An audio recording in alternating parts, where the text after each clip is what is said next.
Hello, Cherries, and welcome to Live Cherry Sunday, Special Monday, episode 244. And in today's video, I'm going to show you how to shift between pentatonic scales for different chords in a progression. And this is really, really cool. It's a good practice because sometimes when you have a progression, you could play the same scale through the whole thing, you know, if it's diatonic, the same pentatonic scale, major or minor.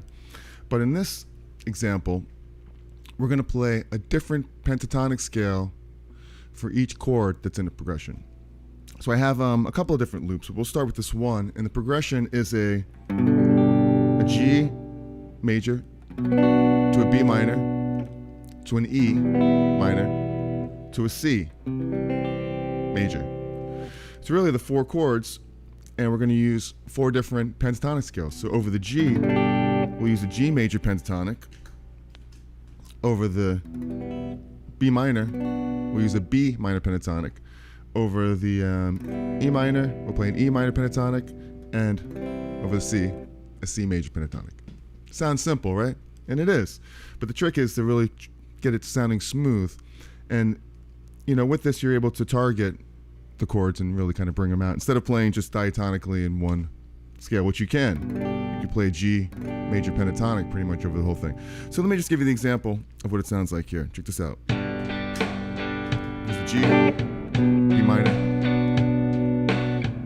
E minor, C.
So that is the idea. If you're enjoying this so far, hit that like button, subscribe to the channel, go live every Sunday, except when I'm at the Steelers game, playing against the Jets yesterday.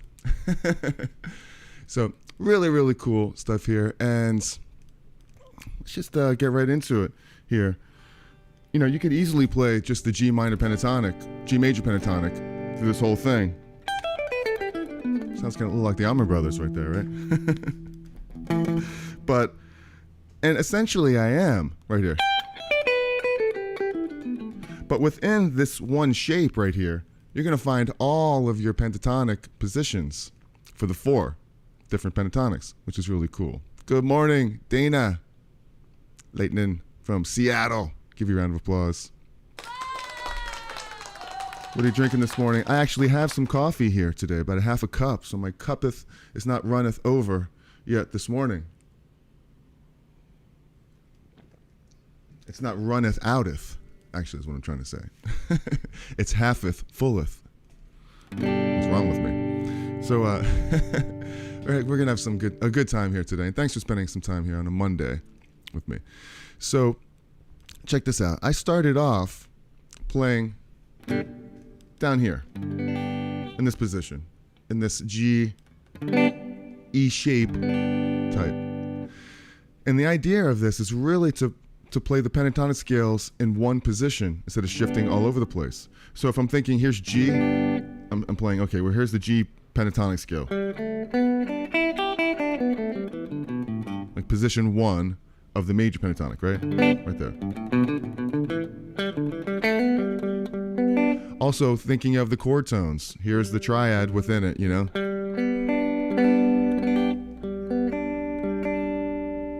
Right? Tune as we go a little bit. Right, so dark roast coffee sounds delicious. That's what mine is. Italian espresso. It's black, no milk, just the way God intended coffee to be. Espresso. Strong, dark and strong. So here's the pentatonic position right here. And when it goes to that next chord, the B minor, I'm looking right, okay, well here's B minor. This fourth position of B minor.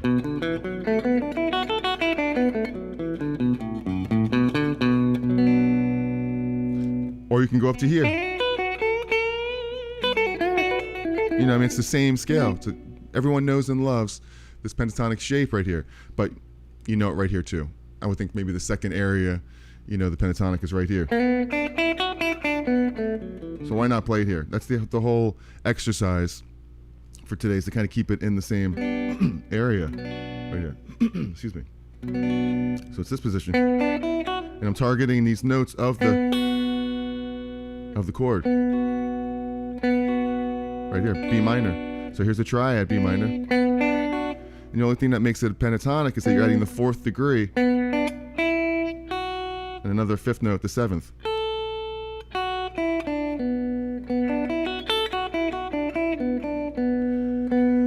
Then it goes to an E minor, and I'm seeing the same E minor pentatonic scale within this shape right here, so it's right here.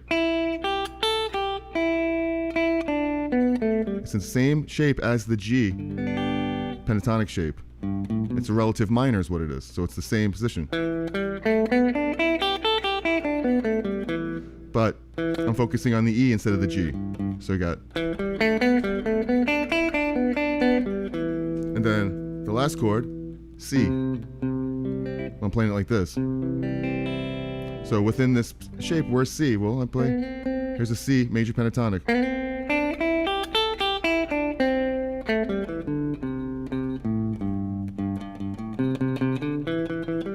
This would be a, I don't know what number you would call it. Actually, it would be the,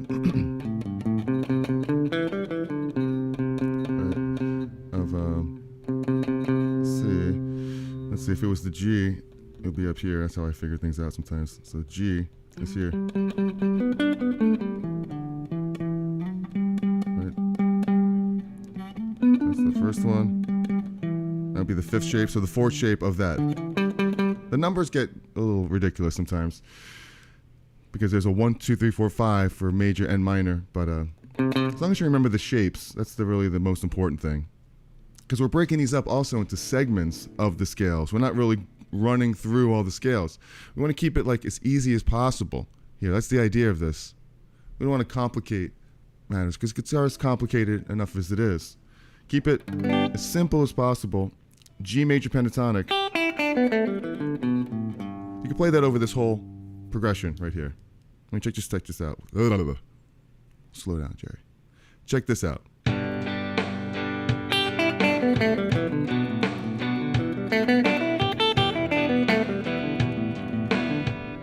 You know?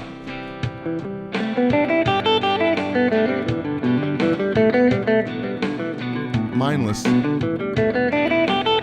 Right.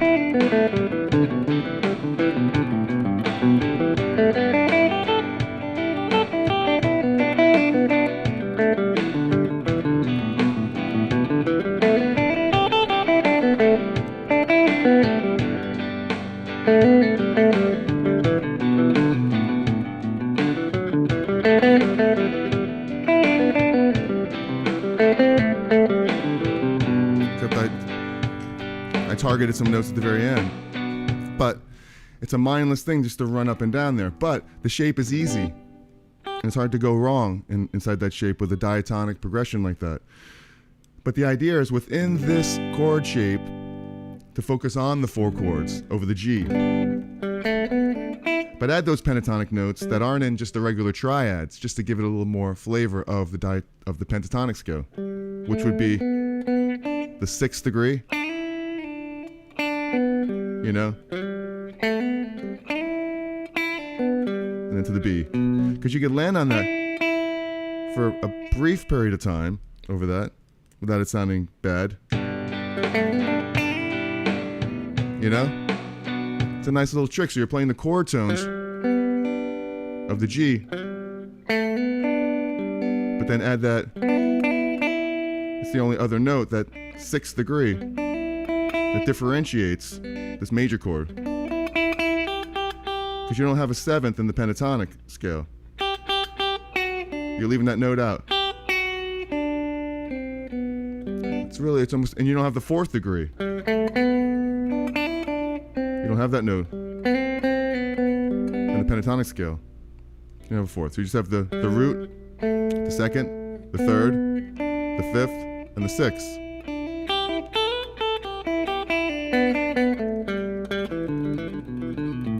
That's what gives it the sound.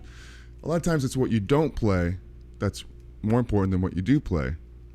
Leaving out certain notes that gives it a sound. Otherwise, if I play this,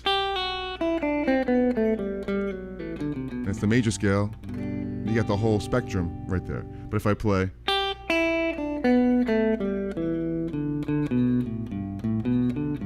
now you know that's a major pentatonic. It's a totally different sound. That's because I left out that note and I left out that note. I left out the 4th and the 7th. And what's cool about that, and then when you go to the B minor, you have the same actual thing. You know, you have the pentatonic scale there.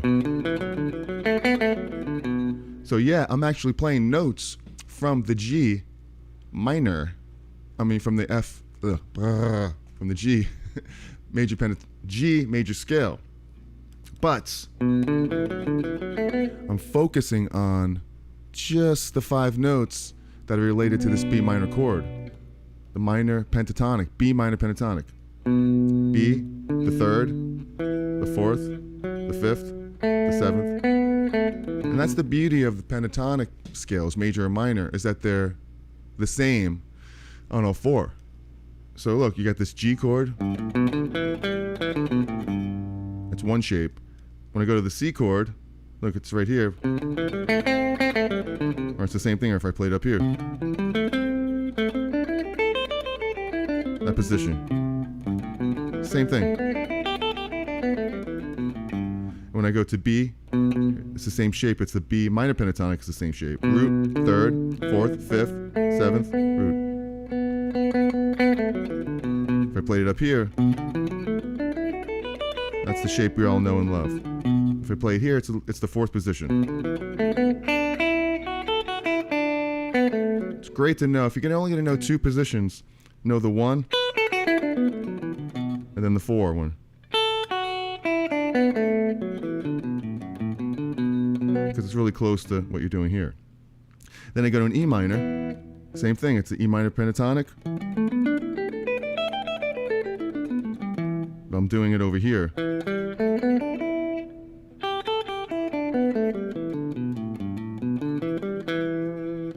You know, knowing these sounds. So it's really the same exact scales, but over different notes and different chords. Or it's the same, like, interval combinations. So it's good to know those 4. So I'm not looking at it as like, well, I'm going to this shape, then I'm going to this shape. I'm staying within the same position and playing just different shapes in different segments. So when I think of this G, I'm not thinking of the whole thing. I'm thinking, well, what'll just sound good over G? Well, I target some notes there, play pentatonic. It goes to B. Look, I'm on the B note. So where's the B pentatonic there? Well, it's right here.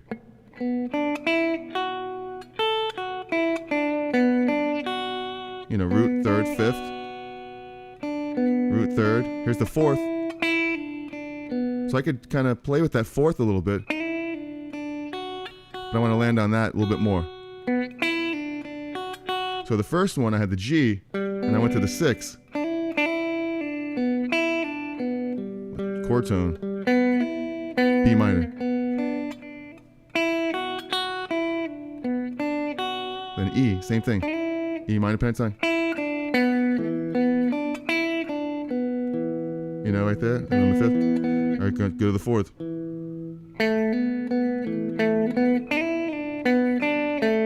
And then the C major pentatonic. Root, 3rd, 5th. But what's cool about that is this, you have the 6th degree, just like the G. Back to the G. You know?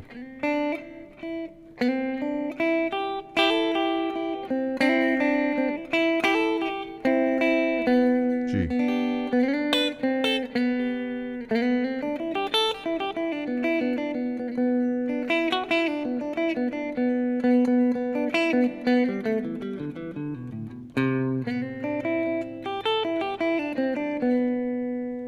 See, without even playing any chords, you kind of heard the chord progression behind it, right? At least I did. So if you're liking this video so far, hit the like button. If you don't like this, then hit the like button. So having a good time here today. Good morning from Seattle. This is my only pick that I have right now on me. This pick, this black pick. So I'm thinking if I drop it in the dark over here, it's gone. I'm playing with my fingers, which ain't a bad thing either, completely. So any questions about any of this stuff, let me know. Dana's got some dark roast coffee. Cosmic Dogs. What's happening, Cosmic Dogs? Give you all a round of applause. Where's that applause? There it is. I just think this is really, really great stuff. It's kind of basic, but we don't always think about this because sometimes we'll play mindlessly over this pentatonic area, right? Like something like you could play up here, which a lot of people do, and this E right here. Oh wait, that's a different progression. I went back to that. That was an accident. Here it is. G, ready? Wow, I'm loud.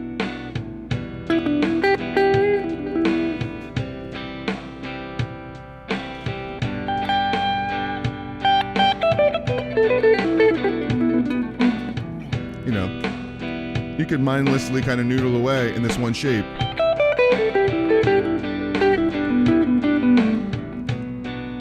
You know, a lot of people think it's the minor pentatonic, E minor pentatonic right here, which it is. But if you start on the G, focus on the G notes, that same shape, you know, that same shape right there. Darn, that same shape. Sorry about that.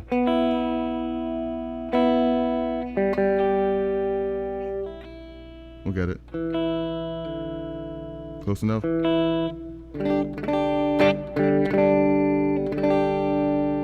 Close enough for rock and roll. The same shape.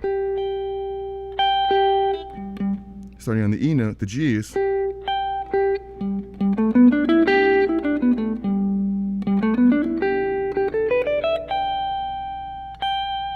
Is the G major pentatonic.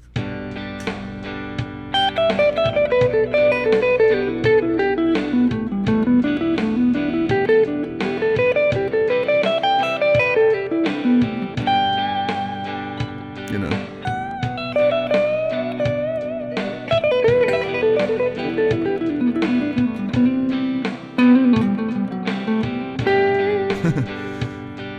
But a cool exercise is to look inside this position right here that we're playing in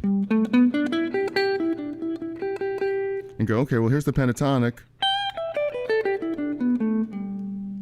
But when it goes to the B chord, instead of just randomly noodling, well, here's a B pentatonic right here.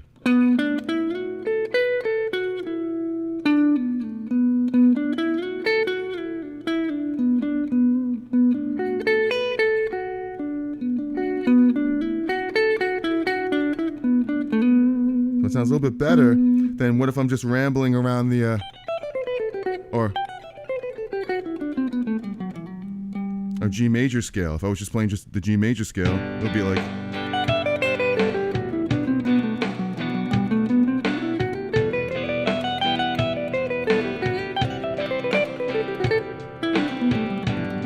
you know, randomly like that. I'm actually targeting this second chord, so I could come up with some interesting licks. And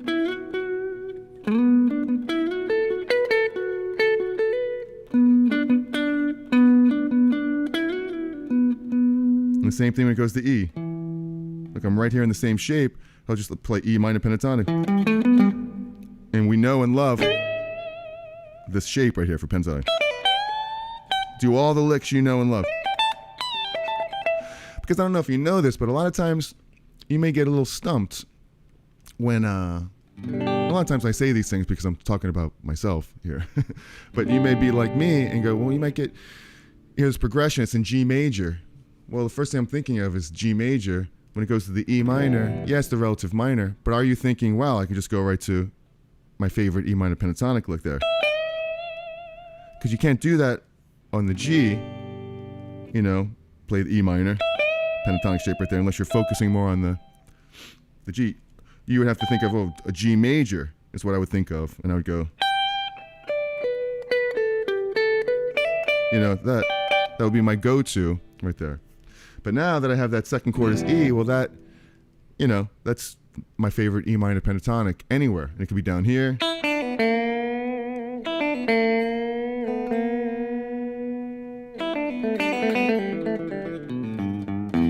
You know, over your E minor. I just happen to be up here.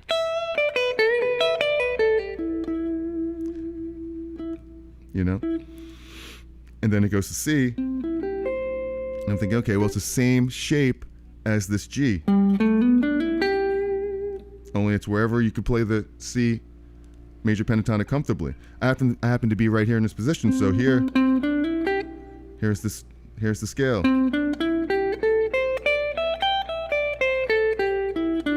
This would be like the C shape, if you're thinking. That's a really good way of looking at these two, is the shapes, like the cage system shapes. Here's the C, and it happens to be a C shape, right?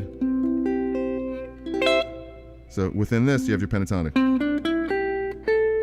1, 2, 3, 4, 5, and then here. So I'm doing licks that are inside this C major pentatonic. Back to the G. And that's a pretty cool lick right there. I'm just going 1, 2, 3, 1, 2, 3. Then I'll do and then the 5, 6. These are popular like pentatonic licks here.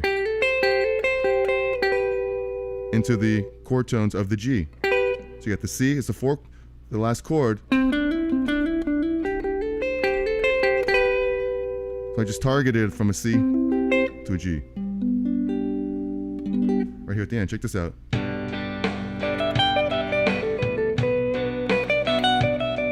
Here's the E minor. Here's that lick.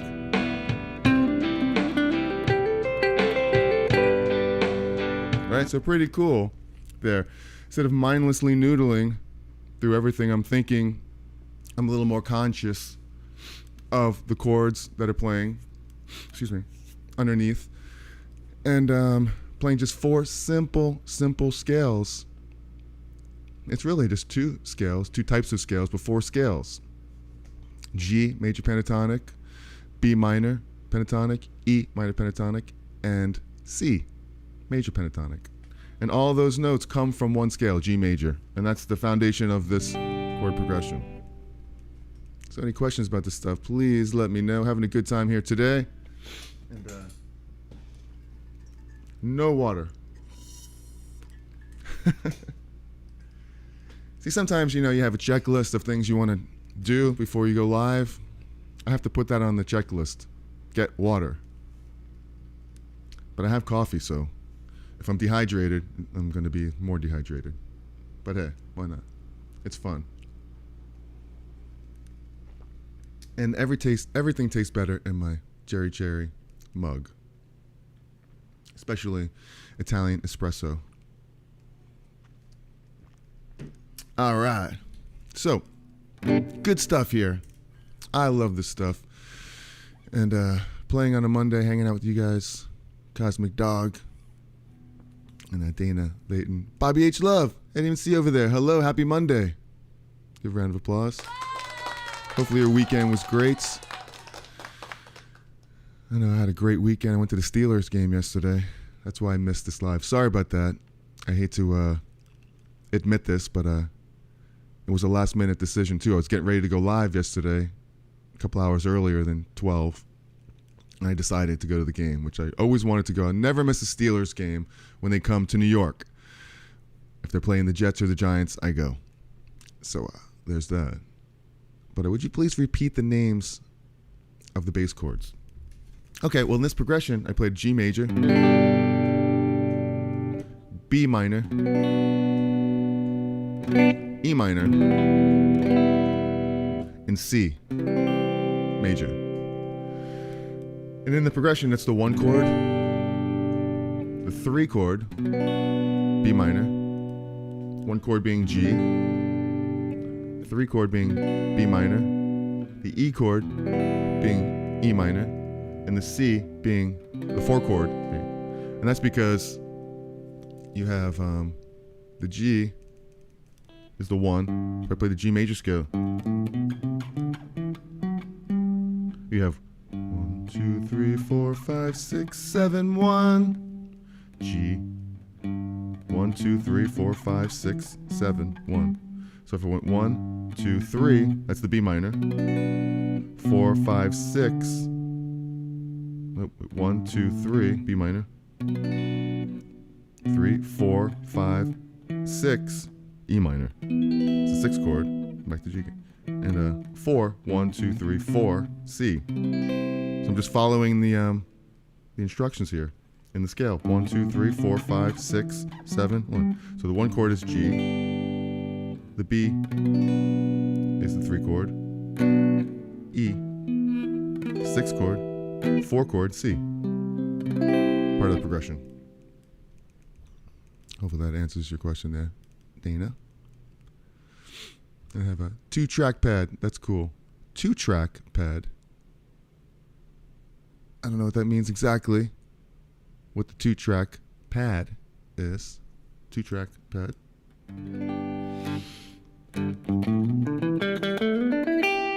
So you do all your G major pentatonic licks everywhere that you want to be, and you get through that. So any questions about any of these scales? Now, I just played it in 2 different positions. It's good to kind of learn it everywhere where you're playing. I mean, you could be anywhere on the neck. I mean, I did it over here. You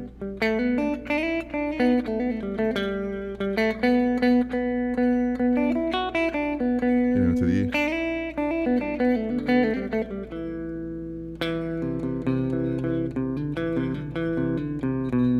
And I'm looking for semitones. You know, I'm looking to, okay, when I go from the C back to the G, it's like, what's the closest note?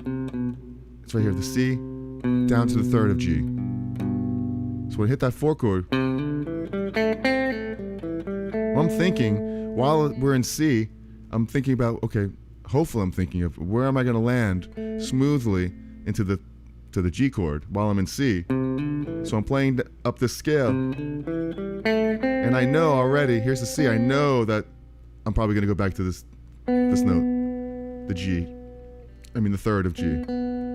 So I know it's a chromatic note, so it's going to sound cool. Sometimes the timing doesn't always work out, which should. You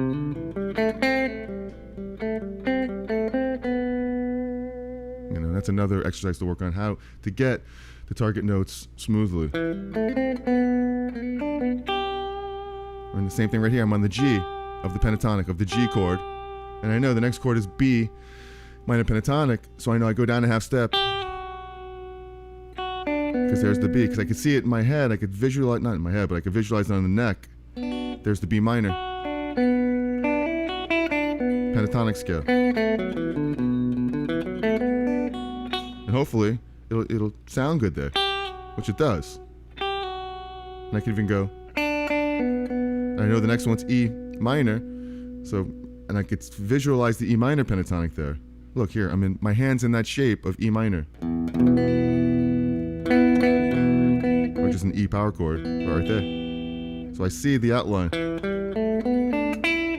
But while I'm playing here, I'm thinking, okay, my next chord is C. Any semitones I can go to? Yeah, right there. This B, the fifth, will go up a half step to the C. Now I'm thinking here's the pentatonic scale, C. This is all just triads, except for that second. You could do that. Sit on that note. Sounds pretty good, it'll be.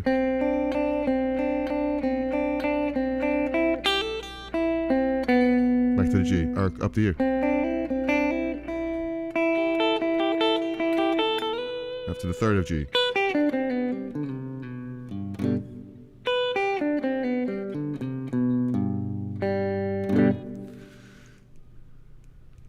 Oh, I meant magic trackpad. The two trackpads. Yeah, well, that's funny. No one's ever really mentioned that before. It's pretty funny. I have two here, which is silly because I could actually have one control. I have two computers. One's running the video for live stream, and one is running my audio.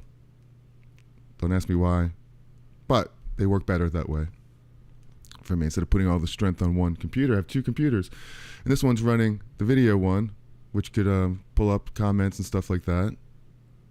And this one runs the interface where all my music and vocals coming from. So I can go to here. If I was playing Pro Tools sessions, I would want to go to here and I would hit the start button over there to play it.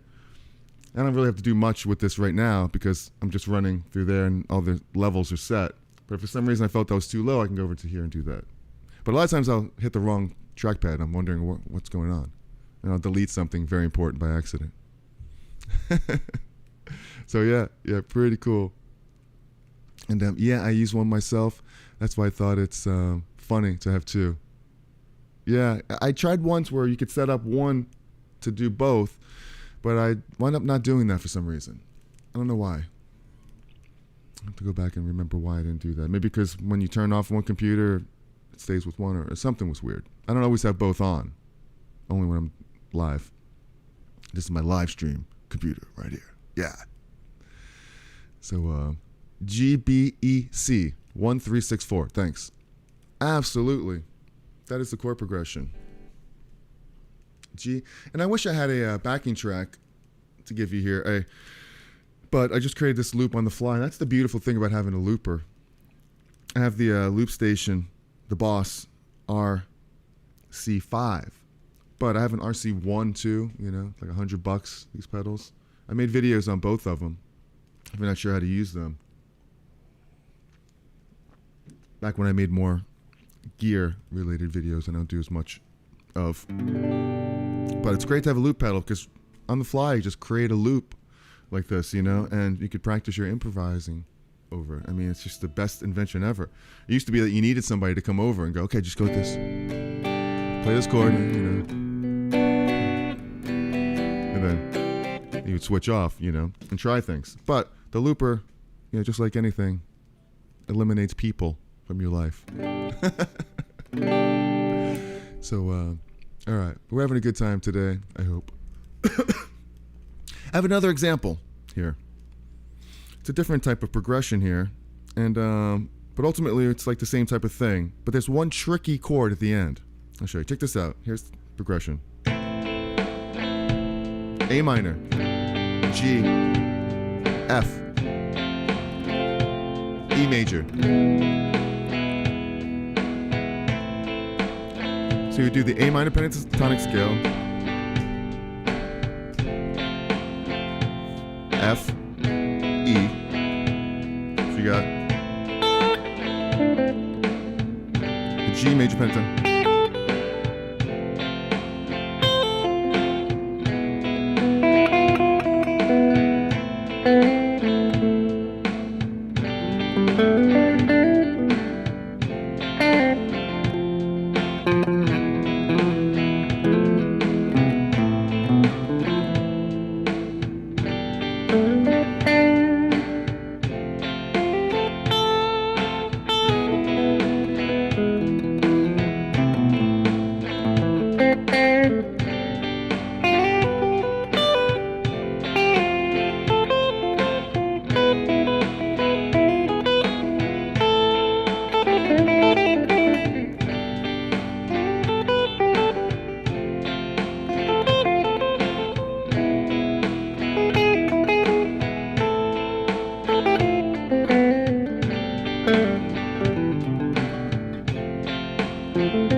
So that's the idea for that one. A little bit different.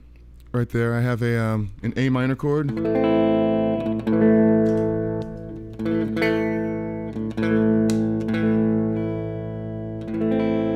To a G. To an F chord. To an E major. And yeah, to answer this real quick. Yeah, do you use the looper on your DAW or just with the RC5? No, I don't use the looper on the DAW, just the RC5. Right here, everything's coming from a pedal board going into the DAW. I find it easier that way than manipulating plugins and stuff on the DAW on the fly. And the looper equals less people. Technology, especially with AI. Oh boy, look at me going on that one right away. But yeah, it's good to have these loopers. I love it.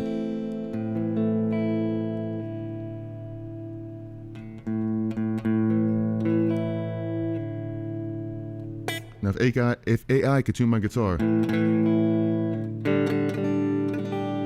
way I like it,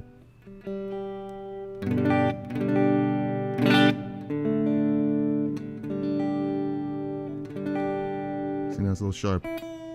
Sorry about that.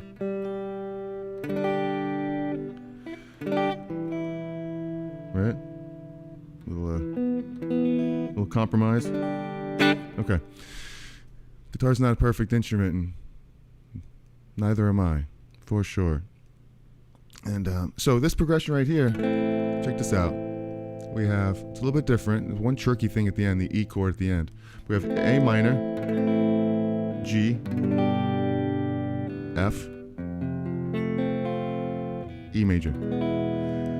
Now this comes from just the A minor scale. Or C, the relative major, A minor, C. So in the key of A minor, then I have the G. So it's all diatonic within each other. So if you looked at it as like, you know, in the key of C, you have like the 6 chord, the 5 chord, the 4 chord, the 3 chord being E minor. But I'm kind of looking at it a little bit differently. You should look at it like, A minor is the 1 of the A minor progression. So the G would be like a 7, but like a, you know, flat 7. Then the 6 would be like a flat 6 right there, but major. And the E. So normally it would be minor, but we're making it major because that's like a subdominant chord. We're not getting too theoretical here. They do that because technically in an A minor progression, it sound like this: G, F, E minor. But that doesn't sound as good as, right? So they made it. The musical gods made it in E7 instead. I'm not even playing an E7, I'm playing just an E major. But that's the idea, is E7. So you got A minor, G, F, E. Now over that, you play the A minor pentatonic, and over the G chord, look for what's closest right here. Well, here it is.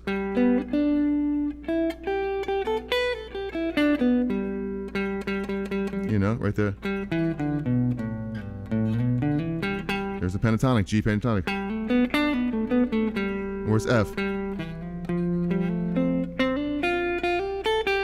You know? It's like I'm not even moving my hand too much, but I'm targeting some of these notes. So check it out.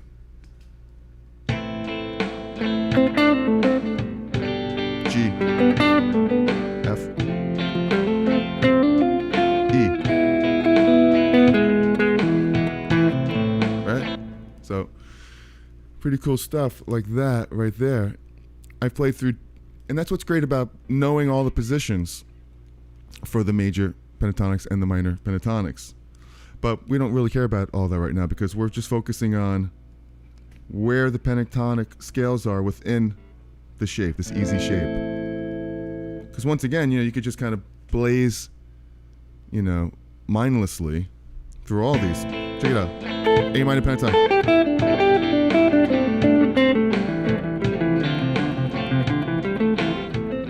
Except for that E, a little bit of change. You gotta be careful.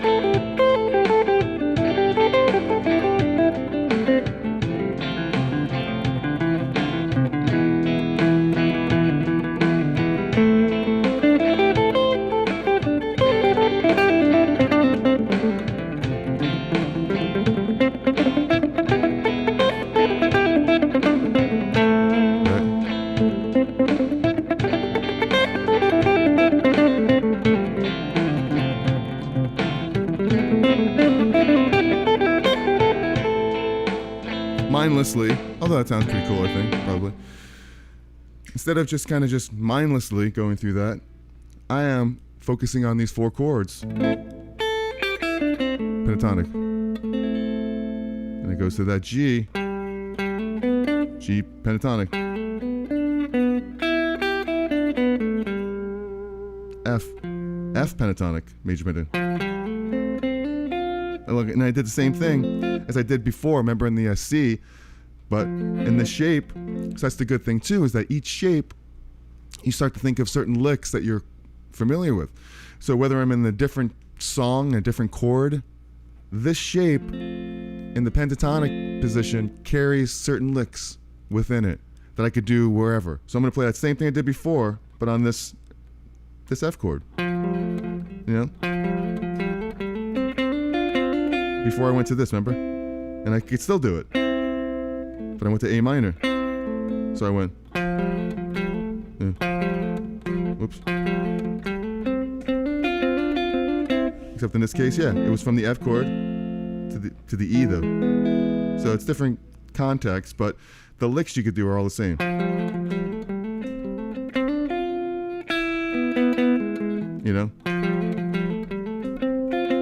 Like this.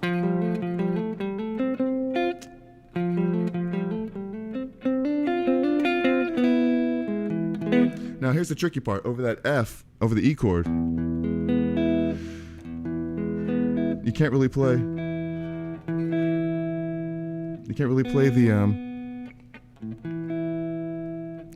pentatonic, the major pentatonic here.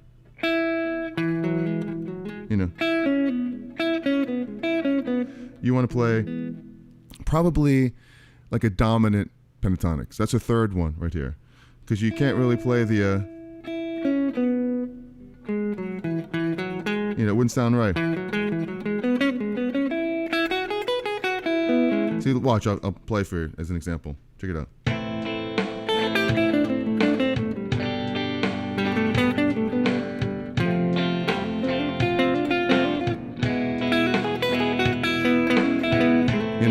Doesn't sound right there.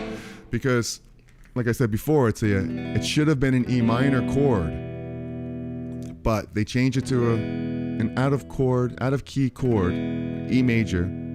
Because music theory-wise, it's technically a subdominant chord that leads to the A, nicer. So you have to look at this E 2 different ways. Look at it as like it should have been an E minor, but we made it major. So the only thing that's different about this chord from E minor is that we made it major. So look at it as a pentatonic, minor pentatonic. You want to play the 7th degree. So it'll be like this. 7th degree, major, 5th again, the 4th, major, 3rd. So you can play that scale.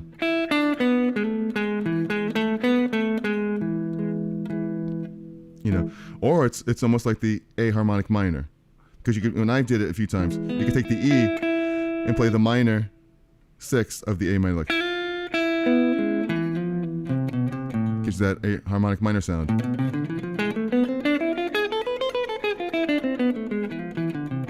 That's what I did a few times. You just take that E major shape here, you can go. play the F over it. Back to the A. That's essentially what I'm doing. When it goes to the E, you can play the F, really. But without getting too weird, I would just play the dominant pentatonic scale. 5, 3, or 5, 4, 3, 1, 7. 5, 4, 3, 1. Sounds like this.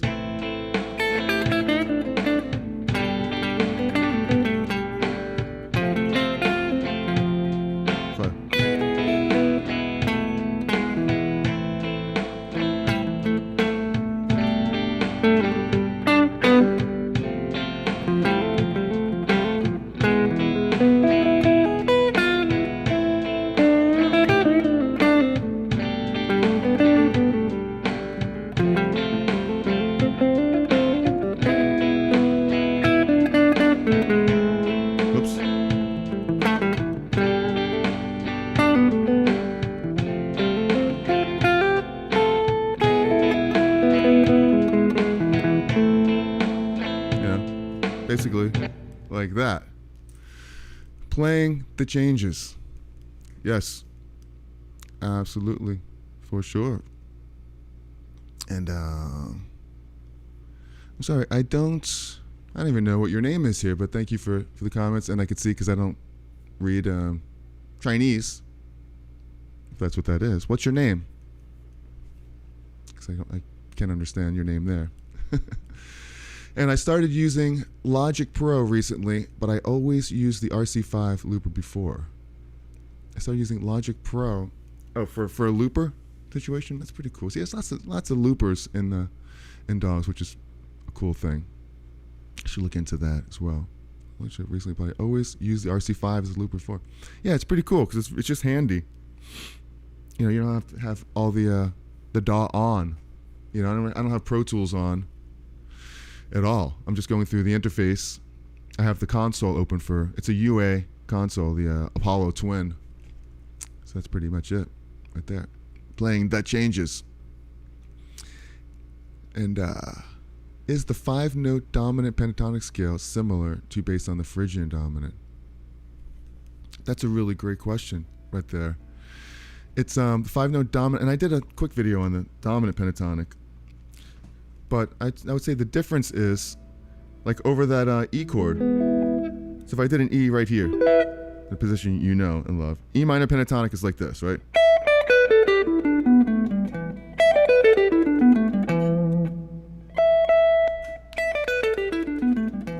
E major pentatonic would be like this. Right? Dominant pentatonic is a combination of a few of the both, but not complete, not like a hybrid scale, but it's really like this.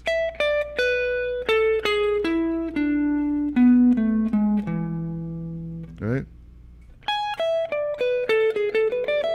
Where you have the root, the minor 7th, the 5th, the 4th. So it's the same thing as the minor pentatonic, only it's a major 3rd. So here's my minor pentatonic. Here's major pentatonic. Dominant pentatonic. Minor. Major. Minor. Dominant pentatonic.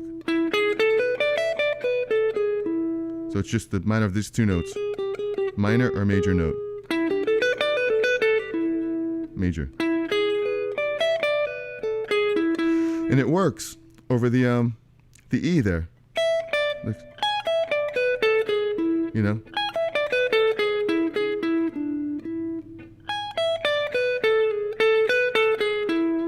Now watch, I'll play it up here in this position so you can see. Where I just played the E. Check it out.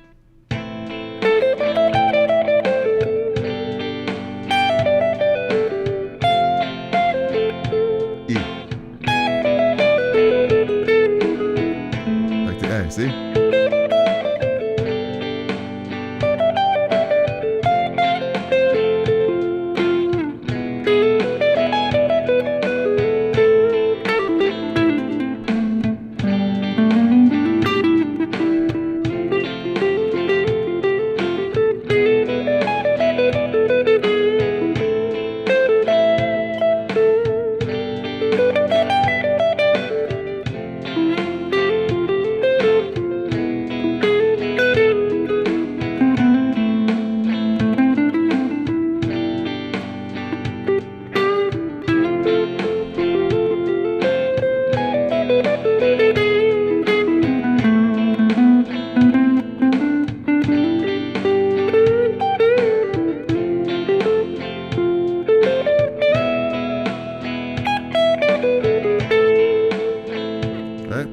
So pretty cool. I enjoy that one. It is like a Mixolydian mode.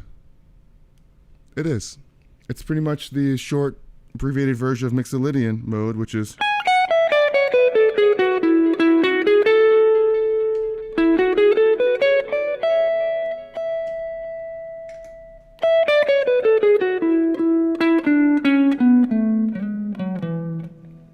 But it's just an abbreviated version of that. So pretty cool. Pretty cool stuff. And I'm Eli. Thanks for asking. Just using Chinese, but I'm French, actually. That is too cool. That is funny. Why not? A lot of people use Chinese writings and letterings and words. Put tattoos on themselves with Chinese. Hopefully they know what it means first. I'm sure there's a meaning behind that. Right there too. But hello, Eli, and welcome. Thanks for hanging out with us for a little bit here today. Really appreciate that. So, yeah, this second progression is pretty cool. Much like the first one, it's the key of A minor, though, instead of G, relative to C major. C major, A minor. A minor. And you can play the A minor pentatonic scale there. So I played it down here, and then I went to then this G chord. But I didn't go down here, which I could. You know, I can go down here and go, okay, E, G, and then go. That's the G that we know, shape 1. I go to F, same thing. That's the easiest, some open strings there. So I can do this, you know.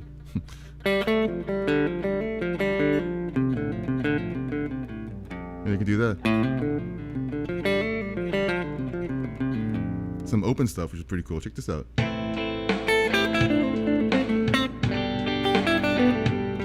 it out.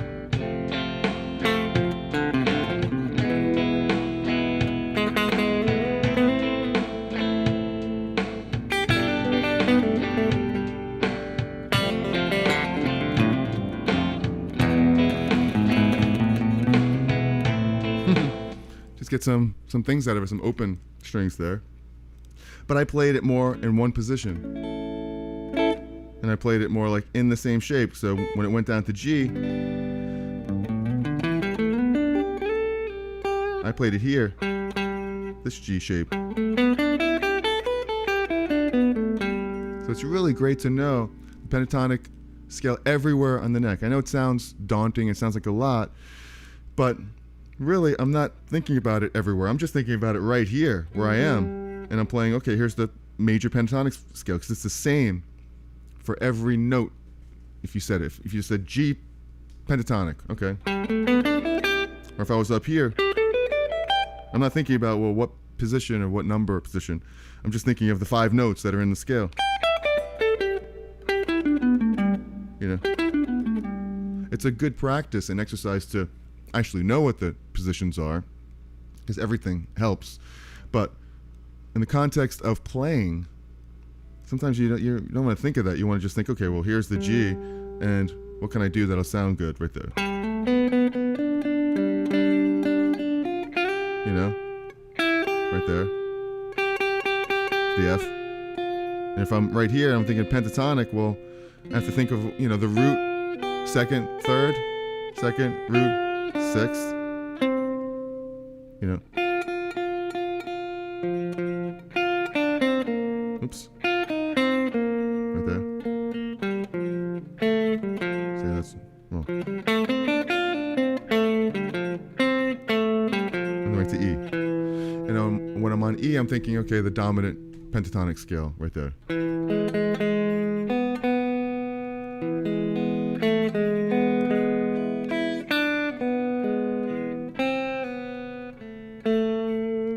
And then every now and then you could just think of some of the scale tones that you could put in there as well. Like I just added the sixth, because I know they sound good going into A minor right there.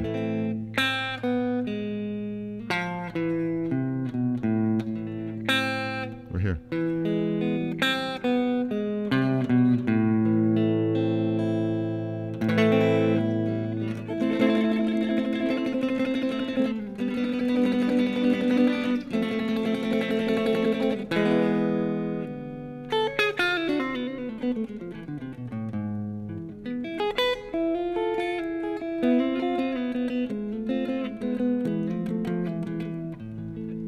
That's once again, I just played the F back and forth, F over the E over the A.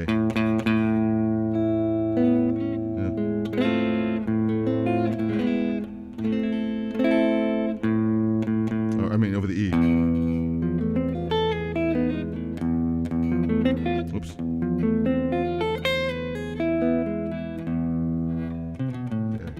Yeah. Pretty cool. Yeah, that's show off.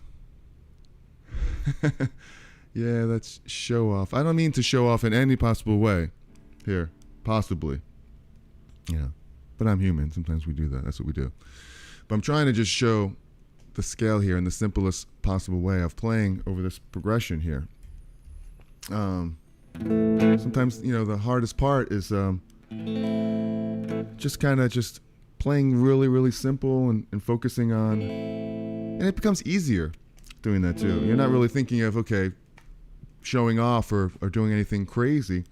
I'm really thinking about being I'm consciously aware of playing over these changes. Because you'll run into situations in your life as a guitar player, I'm sure you have, where it's like, okay, wow, I'm not really that good at that thing. I've been in the studio before, and sometimes it's the hardest way to learn is doing something in the studio or live, where it's like you come across a certain progression or a certain style of thing where you're like, well, I'm not really that familiar with playing over that. Well, this is one of the things I ran into once before in the past, where it's like, okay, really dialing in the targeting notes over the chord, but keeping it in a certain style without really kind of moving all around the neck, coming up with something that's melodic, that really fits.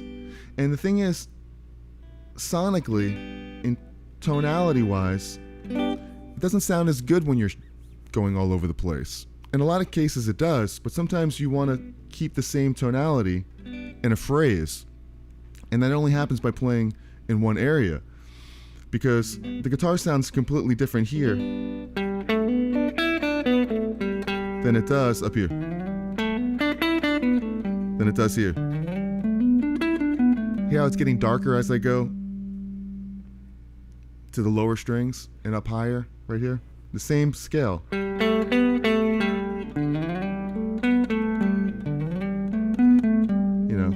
So a lot of times, you want to kind of keep it in the same area, like I did here on this first progression right here. I kept it.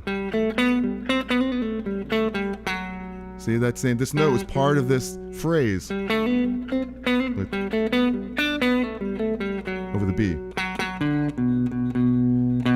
When I went to the E, look, it's right. I didn't go from here to here. It's a different tonality. Up here, the E. I went to here because it sounds smooth.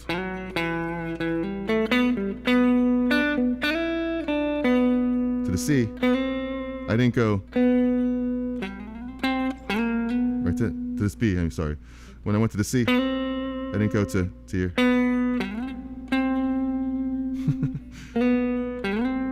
Unless I was setting up something for another phrase, where over here it might be cool to go up to here, to go. If I want to go up, set myself up to go higher, that's kind of cool. So over the E,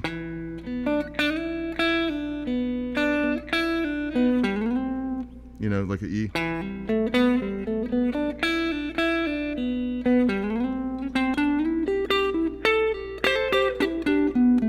If I want to go up here to the G, B, to E, C,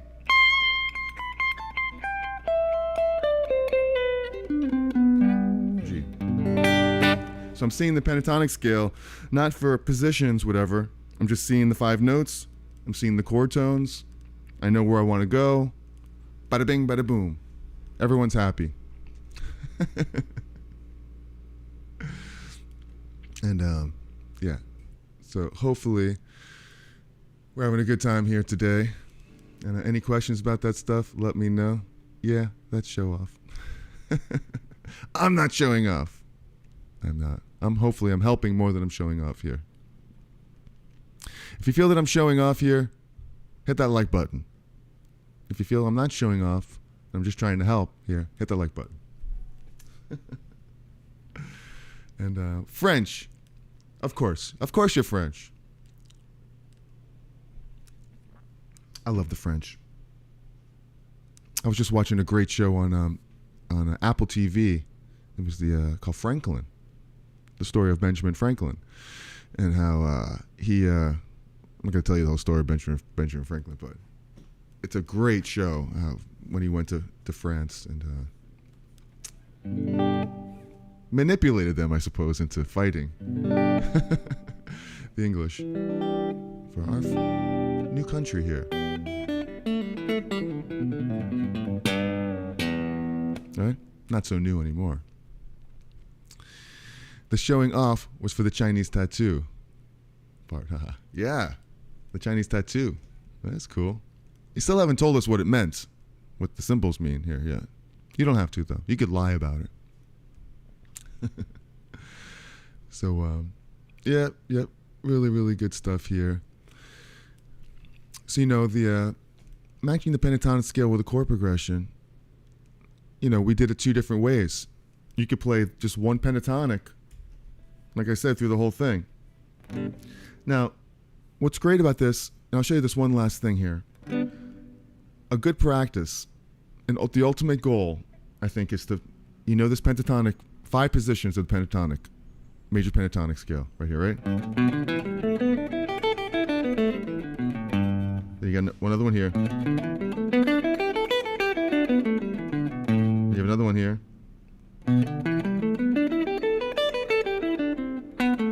This one you have.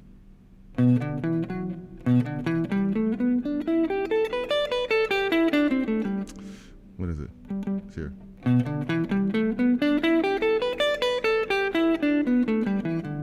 Then you have this one.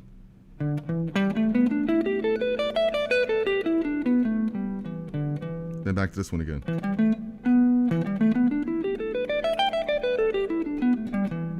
Let me play it down here.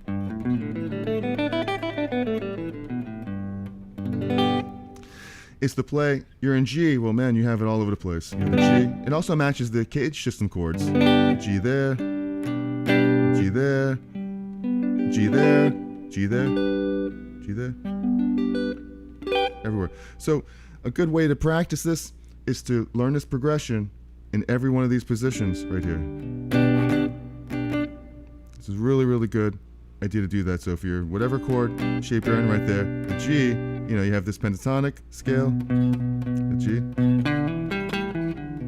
then B, E, you have the G right here, B minor. See that? It sets up you hear the chord now. Because before I was playing just this note.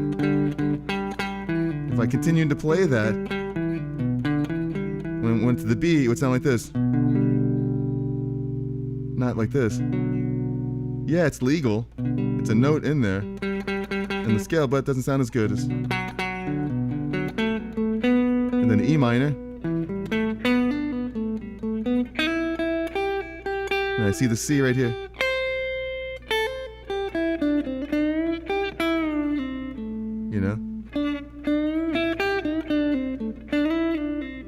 To the G. Right there. Right there. So do that in every one of the 5 different positions. That's your homework for tonight. All right. The translation may not have been equivalent in English, but sort of mesmerizing insect maiden. Some mesmerizing insect maiden. Very interesting.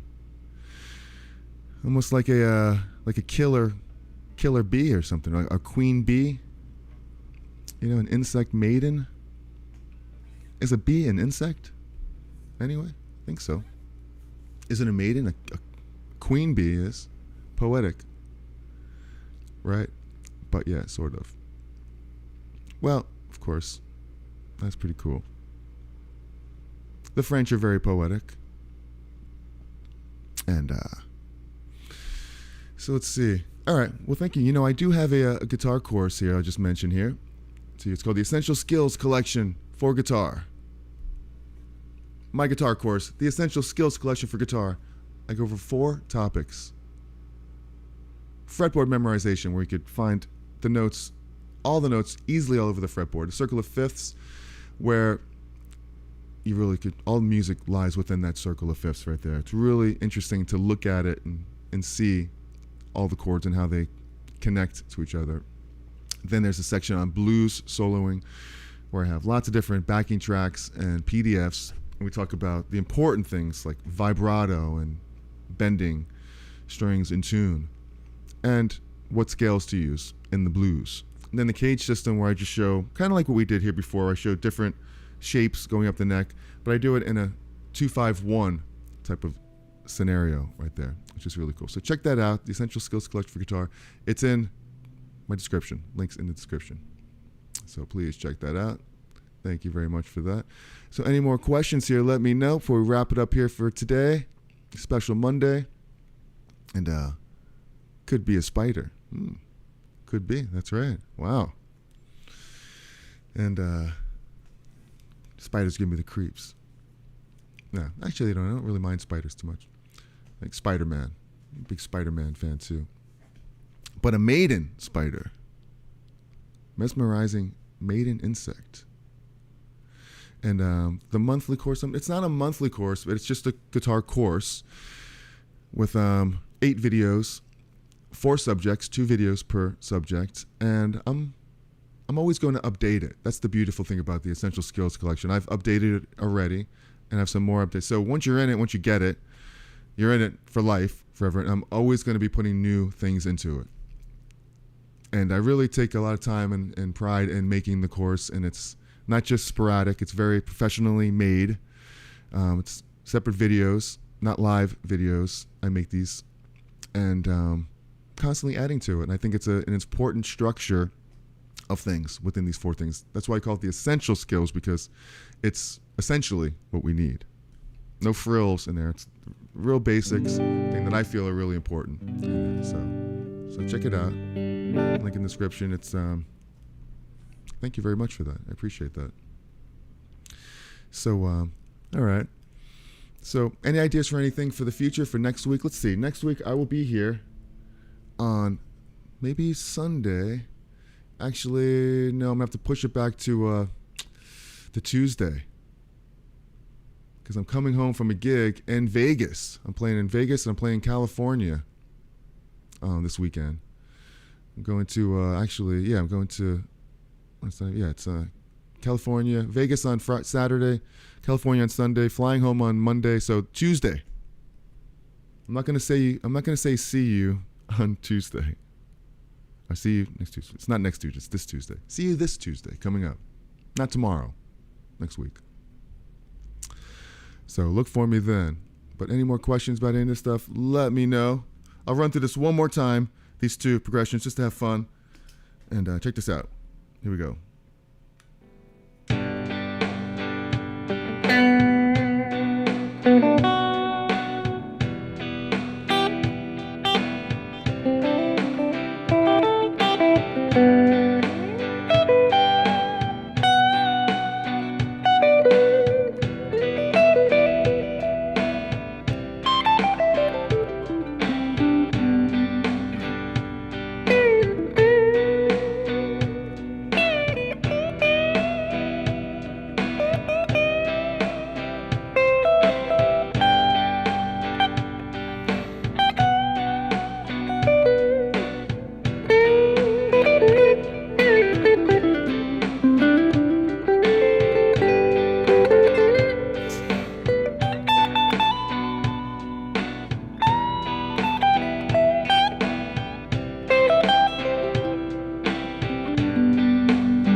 All right.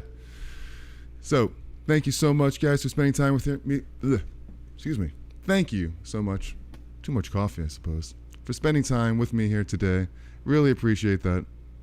Thank you, Dana. It's one of my bucket list goals to play the changes like that. Thank you. Whoa.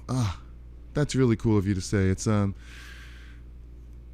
that brings up such a great point, and it's a great goal, and it's really obtainable,